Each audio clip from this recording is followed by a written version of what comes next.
If you want your notes on iPhone to be even neater and more organized, the lines and grids option in the Notes app might be just what you need. Whether you're making a list, a sketch, or notes with clearly separated sections, setting up lines and grids can really improve your workflow. In this guide, you'll learn how to easily enable this feature and customize it to your needs so your notes look cleaner and more effective. So, to start, open the Settings app on your iPhone. Once you're in Settings, scroll down, and at the bottom of the screen, you'll see a section called Apps. Tap on it. Inside the Apps section, you'll see a list of all the installed apps on your phone. Scroll down a bit and look for the Notes option. Once you find it, tap on it. That will take you to the Settings page for the Notes app. When you're in there, you'll see a variety of options.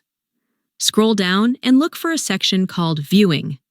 Then, within that section, find the Lines and Grids option and tap on it. Now, in this part, you'll see different styles of lines and grids that you can apply to your notes. You'll have options like simple lines, small and large squares, and combinations of lines and grids.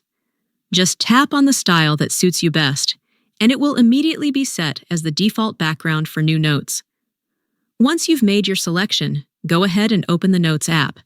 You'll see that the background of new notes now has the lines or grid you chose. You can start writing right away, and the new layout will help make your notes more clear and structured.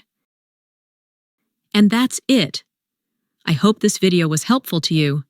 If it was, leave a like, share the video, and consider subscribing to my channel.